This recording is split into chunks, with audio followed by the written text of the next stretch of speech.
pegue a tua palavra e a Bíblia, abra por favor em Gálatas, capítulo 5, versículo 16.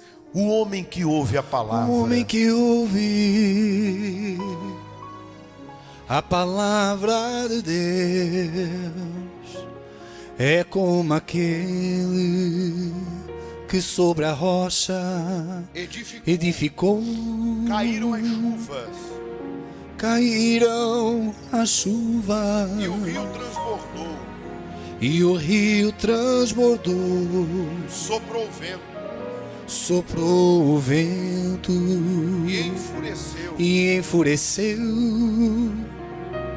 Mas ele firme sobre a rocha permaneceu. E aquele que ouviu. E aquele que ouviu as palavras de Deus, mas não viveu sobre a areia construiu, e sua vida destruiu. Levante a palavra, meu Pai.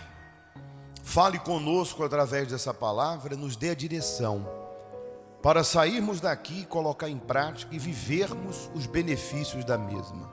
Em nome do Senhor Jesus. Amém. E diz aqui: digo, porém, andai em espírito, e não cumprireis a concupiscência da carne. Porque a carne cobiça contra o espírito, e o espírito contra a carne. E estes opõem-se um ao outro, para que não façais as coisas que quereis. Muito bem. Antes de falarmos desses dois versículos, e logo depois de citarmos algumas obras da carne, vamos entender, quando a Bíblia fala aqui do oposto, né? Dessa batalha. Na outra versão fala porque se opõe a uma guerra, a uma batalha entre a carne e o espírito. Primeiro nós precisamos entender o que é o espírito e o que é a carne, para que depois eu possa entender onde que eu me localizo diante disso, qual a disposição, qual o dever de Deus, qual é o meu dever, para que nós venhamos vencer a carne e andar em espírito. Porque, como diz logo depois, que vamos ler, somente os que andam em espírito herdarão a vida eterna. A carne é a nossa vontade, é os desejos humanos, é a vontade humana, diz respeito às nossas inclinações, os nossos desejos, as nossas fraquezas. É o homem natural, é o homem Adão. Todo e qualquer ser humano vai ser tentado. Todo e qualquer ser humano vai receber as sugestões e vai ser tentado nas suas próprias cobiças, fraquezas. Porque as obras da carne são manifestas. E quais são? São o adultério, fornicação, impureza, lascívia, idolatria, feitiçaria, inimizades, contendas, ciúmes, iras, pelejas, dissensões, heresias, invejas, homicídios, bebedices, glutonarias e coisas semelhantes a estas, acerca das quais de antemão vos declaro, como também já antes vos disse, que os que cometem tais coisas não herdarão o reino de Deus. É claro que nessa lista que lemos, há um pouco do que a carne vai pedir, do que a natureza adâmica vai pedir, do que nossa fraqueza humana vai pedir. Aqui nós lemos algumas. Então eu penso que você sabe, todos os dias, desde o momento que você acorda até a hora que você dorme, todos nós, a nossa carne vai pedir. Então quando a Bíblia diz para não andar na carne, você já sabe que eu e você não andarmos no pecado, nas fraquezas, não se entregar, não se deixar levar, não se deixar seduzir. Então, primeiro, você já sabe o que é a carne. Andai em espírito. Digo, porém, andai em espírito. Esse espírito aqui não é o Espírito Santo, é a palavra. Porque não tem como eu receber o Espírito Santo sem que antes eu receba a palavra. Não foi isso que Jesus falou? Que ele e o Pai, se você me ama, guarda a minha palavra, eu e o Pai viremos e faremos morada. Então não é o oposto, não funciona ao contrário. Porque se for o contrário, a pessoa vai pensar, eu não agrado a Deus porque eu não tenho o Espírito Santo. Não, mas é o contrário, você primeiro se dispõe a fazer a vontade de Jesus para santificar a tua vida, é óbvio. Não para que ele te ame, mas para santificar a sua vida e andar no caminho. Muito bem. O que é o Espírito? Andar em Espírito é andar na palavra. Porque Jesus disse, as minhas palavras são Espírito e vida. Então, andar no Espírito é eu viver em obediência à palavra. Por isso que são opostos. Porque ninguém serve a dois senhores. Ninguém anda com Deus e com o diabo ao mesmo tempo. Ninguém anda na luz e nas trevas ao mesmo tempo. Ou eu sirvo a um, ou eu sirvo a outro. Ou eu sento na mesa de Deus e tenho parte com as coisas de Deus, ou eu sento na mesa dos demônios, está lá escrito, e tenho parte com as coisas do diabo. Por isso que aqui diz que não tem como fazermos os dois. Os dois são opostos. É igual água e óleo, se une. Se você deitar óleo, azeite, seja lá o que for, dentro da água, o que acontece? Eles são opostos. Eles não se misturam. Não tem como se misturar.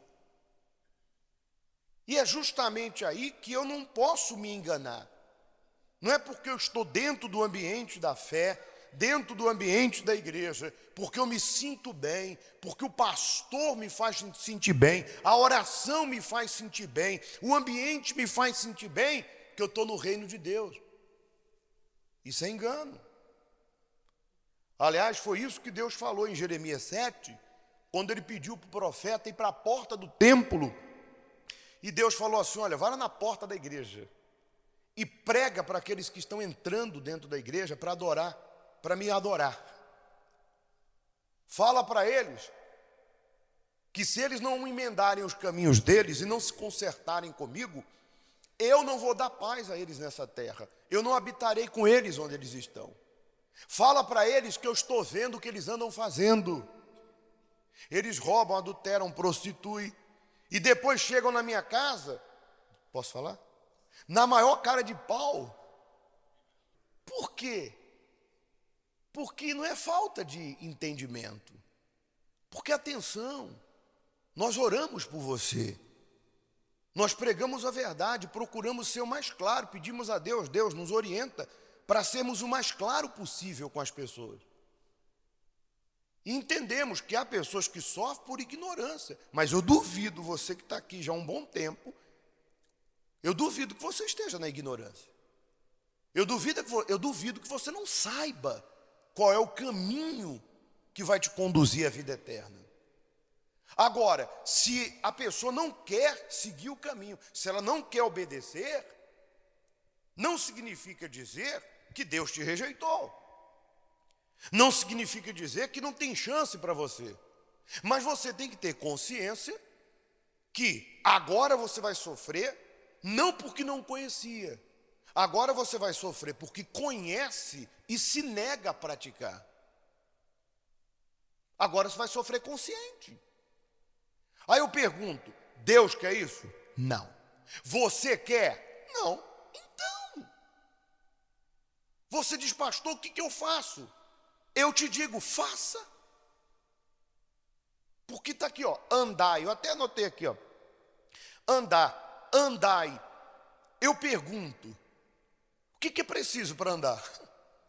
As pernas e disposição. Para andar é preciso das pernas e disposição, porque você tem elas. Até quem não tem dá um jeito. Sai se arrastando e vai. Eu não posso fazer por você. Eu não posso resistir ao diabo, porque quando diz que os dois são opostos, é que vai haver uma luta diária dentro de mim. Sabe qual é a maior luta sua? Às vezes a gente fica vendo as pessoas que infelizmente ainda não têm a maturidade espiritual, mas já conhece. Às vezes a gente vê as pessoas exaltando o diabo. Ah, pastor, porque uma bruxaria, porque o diabo, porque lá atrás, lá quando eu era criança, e eu vi um gato preto, o gato olhou para mim, eu olhei para o gato. Aí começa a contar a história, né? Misericórdia. Por favor, se posiciona. Quem está com Jesus não está debaixo de maldição, senhora. Quem aceitou Jesus Cristo não está debaixo de maldição, já era. Meu passado foi apagado, é uma nova história, nova vida. Então, a maior guerra, a maior luta, minha e sua, não é contra o diabo, macumba. O diabo já foi vencido há 2024 anos atrás. A nossa maior luta é contra nós mesmos, é contra a carne, os desejos. Quais são eles? Cobiça, inveja, mentira, impureza, malícia, lascívia, orgulho, e aí vai. Ninguém é criança para fazer lista. Mas o apóstolo deixa ali claro. Todo dia a carne pede, todo dia o diabo pede, oferece. Mas não significa que você tem que comer o prato que o diabo oferece. Não significa que você tem que se inclinar. Aí é que está a questão. É uma guerra. Quem vai vencer? Quem está mais forte. E eu pergunto para você, responda para si próprio. Quem está mais forte em você? Sua carne ou seu espírito? Porque tudo que não se alimenta morre. Quem você está alimentando nas redes sociais? Quem você está alimentando no teu privado e particular? Quem você está alimentando no teu coração, na tua mente, nos teus sentimentos? Quem você está alimentando todo dia? A carne ou o espírito? Porque você alegar que está fraco, eu entendo. Você alegar que é difícil, eu entendo. Mas não vai resolver o seu problema. Porque Deus nos deu os meios para mudar isso. Então, aquilo que não se alimenta, morre. Tanto serve para a carne, quanto para o espírito. Se eu não estou alimentando meu espírito vai ficando fraco. Eu vou me tornando incrédulo, fraco. Minha visão espiritual vai se apagando. Eu vou me distanciando da fé de Deus. E a minha carne vai ganhando força. Os desejos vão vindo, as vontades vão vindo, as inclinações vão vindo. Eu vou apagando o espírito e vou voltando a ser quem eu era. Então, quando você vê uma pessoa que caiu e abandonou Jesus Cristo e voltou ao pecado, é porque ela apagou o espírito, abandonou a fé, e a carne dela foi tomando conta, foi voltando, e de repente você vê hoje a pessoa como ela era antes, ou até pior. No vício, na prostituição, no adultério, na mentira, afastada de Deus. Eu não gosto, mas alguns julgam. Eu não sou Deus? Ah, fulano nunca teve o Espírito Santo, fulano não era de Deus. Pelo amor de Deus. Quem me constituiu juiz para dizer que o fulano, seja pastor, ex-pastor, ex-bispo, ex-membro, não era de Deus? Eu não estava dentro da pessoa, mas eu já ouvi pessoas falarem isso, que eu não concordo. Eu já ouvi pessoas declarar, fulano não era, fulano do diabo. Eu fico ouvindo dentro de mim, por isso que a Bíblia diz, pesai o espírito. Eu falo, não, eu não estou dentro dele. A pessoa poderia ou pode ter sido de Deus, por não vigiar, o que Jesus disse? Quem está de pé, cuide para que não caia. Jesus disse, arrepende e volta à prática das primeiras obras. Significa que Deus está mandando voltar quem lá esteve. Então a pessoa pode ter estado bem e por não vigiar, caiu. Então nunca julgue. E não deixe de ter essa mentalidade. Fulano era o diabo, isso aí nunca foi nosso, isso é isso. Não julgue não, pelo amor de Deus.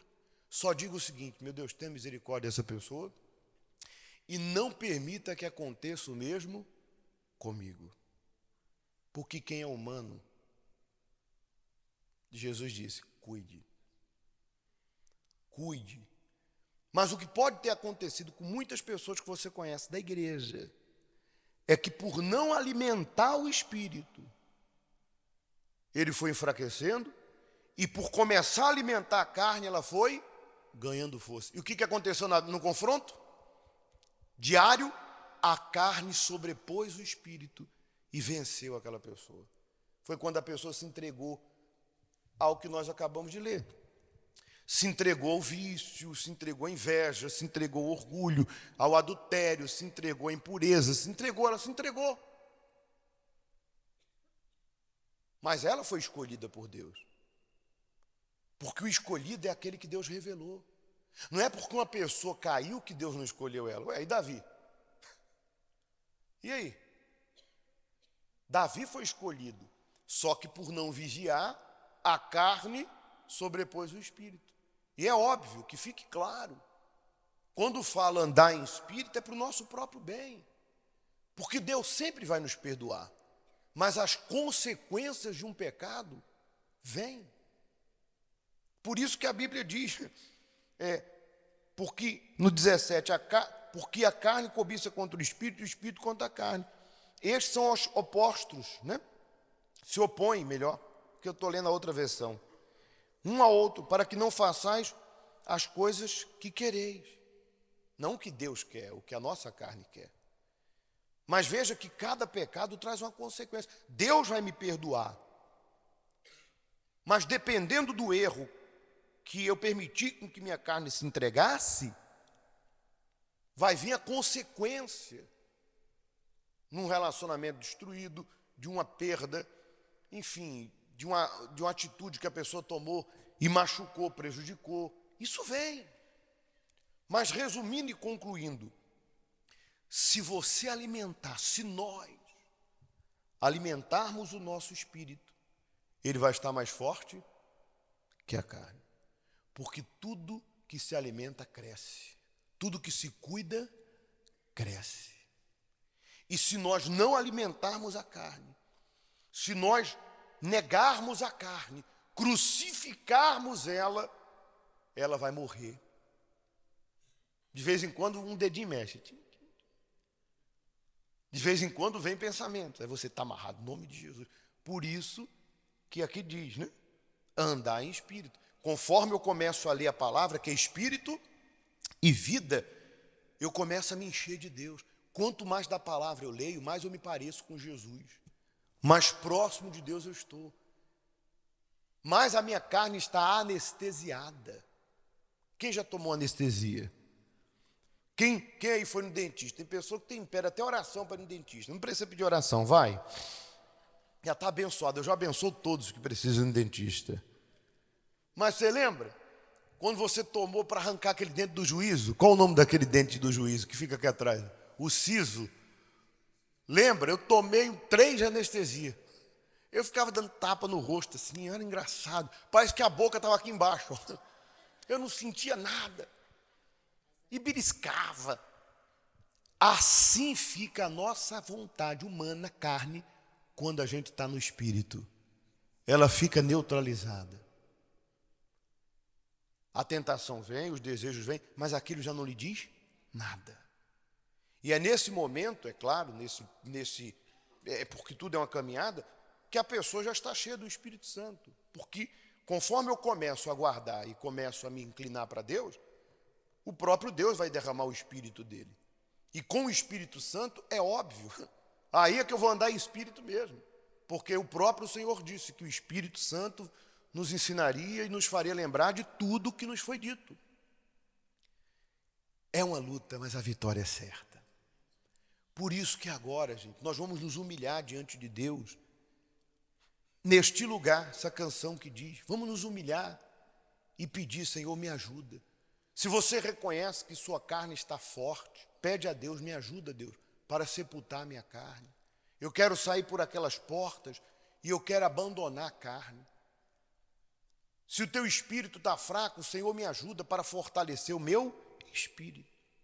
Por isso que a partir de hoje você vai se dedicar mais às coisas de Deus. Agora nós vamos buscar e nós vamos nos inclinar para o Espírito. Fique de pé, por gentileza.